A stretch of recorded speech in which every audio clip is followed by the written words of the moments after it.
বালুরঘাট পুরসভার চেয়ারম্যান না থাকায় প্রশাসনিক অচলাবস্থা বাড়ছে। চেয়ারম্যান না থাকায় এবার তার সরাসরি প্রভাব পড়ল সাফাই কর্মীদের ওপর। মাসের 14 তারিখ হলেও এখনও মেলেনি গত মাসের বকেয়া কাজের বেতন। এদিকে মকর সংক্রান্তির মতো উৎসবের দিনেও বেতন না পেয়ে চরম দুর্দশায় পড়েছেন বালুরঘাটের পুরসভার শতাধিক সাফাই কর্মী। তাই একরকম বাধ্য হয়েই বুধবার সকাল থেকে কাজ বন্ধ রেখে পুরসভার সামনে বিক্ষোভ কর্মসূচিতে সামিল হন সাফাই কর্মীরা। বিক্ষোভের খবর পেয়ে ঘটনাস্থলে আসে পুরসভার আধিকারিকরা।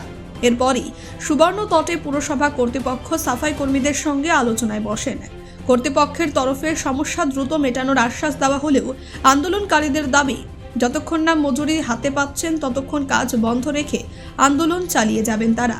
অভিযোগ, প্রতি মাসেই তাদের মজুরি প্রদানে দেরি করা হয়। তবে চলতি মাসে সমস্যা আরও বেড়েছে। গত 10ই জানুয়ারি পুরসভার চেয়ারম্যান অফিসিয়ালি পদত্যাগ করার পর থেকেই পুরসভার চেয়ারম্যানহীন অবস্থায় রয়েছে।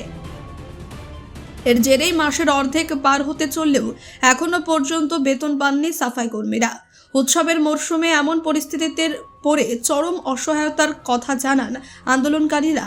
এদিকে দীর্ঘদিন ধরে বেতন অনিয়মের অভিযোগ সামনে আসায় পুরসভার আর্থিক ও প্রশাসনিক ব্যবস্থাপনা নিয়েও প্রশ্ন উঠতে শুরু করেছে। দ্রুত সমস্যা সমাধান না হলে শহরের পরিষেবা ব্যবস্থা আরও ব্যাহত হওয়ার আশঙ্কা করছেন সংশ্লিষ্ট মহল। আন্দোলনকারীদের বক্তব্য, মকর সংক্রান্তির দিনে পিঠে পুলি তো দূরের কথা, পরিবারের সদস্যদের মুখে দুবেলা খাবার তুলে দেওয়ায় কঠিন হয়ে পড়েছে। অনেকের বাড়িতে বাজার করার টাকাও নেই। শিশু ও বৃদ্ধদের নিয়ে দুশ্চিন্তায় দিন কাটছে। এদিকে সাফাই কর্মীরা কাজ বন্ধ করতেই শহর জুড়ে নোংরা আবর্জনা ছড়িয়ে ছিটিয়ে আছে। এখনও সেগুলো পরিষ্কার করা হয়নি, যার ফলে দুর্ভোগে পড়েছেন শহরবাসী।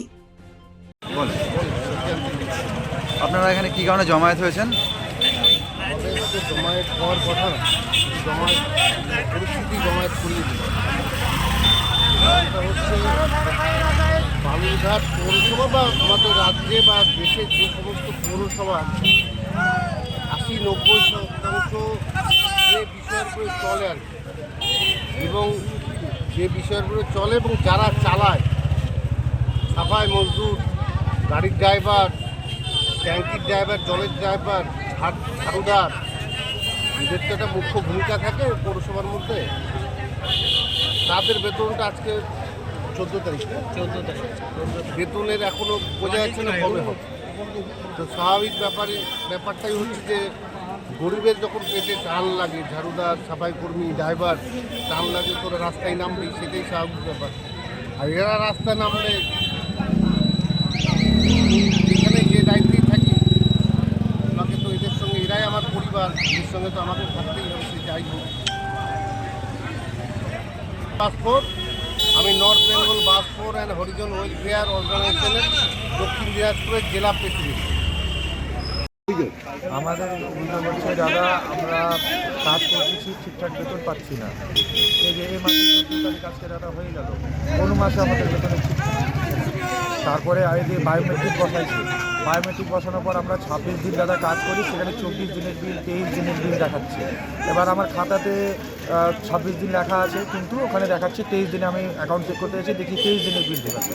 এবার কথা বলতে যাচ্ছি, বলতেছি যে বায়োমেট্রিকে হয়তো প্রবলেম। এই মাসে এখনও কেন বেতন হয়নি? এই মাসে দাদা বলতেছে যে চেয়ারম্যান সাহেব নাই, চেয়ারম্যান সাহেব তৈরি হয়ে গেছে, ওই প্রবলেমের জন্য বলছে কি। তো আমি বলছি কি চেয়ারম্যান সাহেব নাই, তাহলে তো অন্য সাহেব আছে, ওনার ইনচার্জে তো কেউ আছে, তিনি বিলটা পাস করুন, কিন্তু তাহলে আমরা বেতনটা পাই। আজকে আমাদের এই যে আজকে পরব আছে, 14 তারিখ পিঠা পরব আছে, সবার বাড়িতে খাওয়া দাওয়া আনন্দ হবে, ওনারা খাওয়া দাওয়া আনন্দ করবেন, কিন্তু আমাদের কাছে তো দাদা টাকা নাই, আমাদের তো আর্থিক অবস্থা ভালো না। আপনার নাম? আমার নাম দাদা রাকেশ বাস্কর, আমি DRW স্টাফ।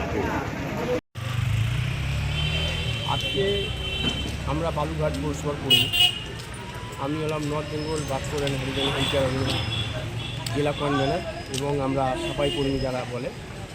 আমাদের আজকে 14 তারিখ, এখন পর্যন্ত কোনো বেতনের কোনো সমস্যা, মানে এখনও বেতন ঢোকেনি বলে আমরা কাজ কিছুক্ষণের জন্য এখন স্ট্রাইক করে রাখছি।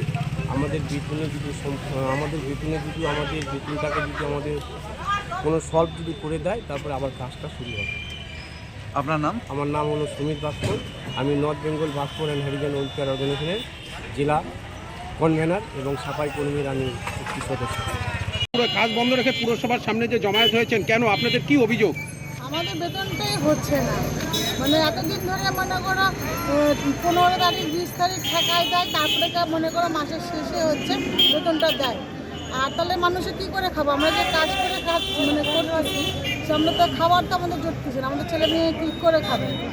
আর হচ্ছে মনে করো দিন মনে করো চলতেছেই না।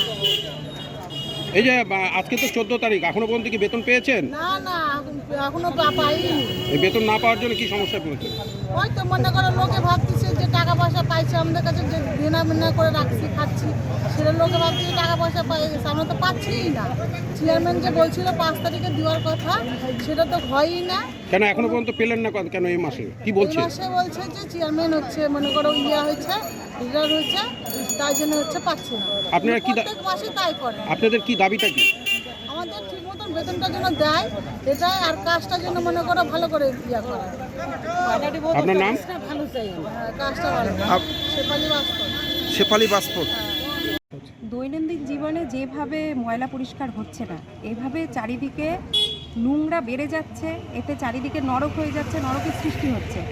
তাই আমরা আশা রাখবো সাধারণ পাবলিক হয়ে যে পৌরসভা খবরটা পেয়ে যেন অবশ্যই চারিদিকে জঞ্জাল মুক্ত করুক, পরিবেশটাকে সুন্দর করুক, এটাই আমরা আশা করি। কর্মীরাই তো আসবে না, অচল অবস্থা চলছে, আপনারা সাধারণ মানুষ কি বলবেন এতে? আমরা সাধারণ মানুষ, দেখুন কর্মীরা আসবে না তাহলে ওদেরকে ঠিকঠাক নিশ্চয়ই কিছু বেতন দেওয়া, যেটা ওদেরকে কাজ করাচ্ছে বেতন দিচ্ছে না, সেটা ওদের ফল্ট, ওদেরকে ঠিক করতে হবে। পৌরসভাকে ঠিক করে সেই জায়গাটা নিয়ে এসে তাদেরকে কর্মীদের কাজে লাগাতে হবে। ধন্যবাদ। কি নাম আপনার? অন্বেষা চক্রবর্তী সেন। বালুরঘাট থেকে মান্টু সিংয়ের রিপোর্ট, কুলিক নিউজ।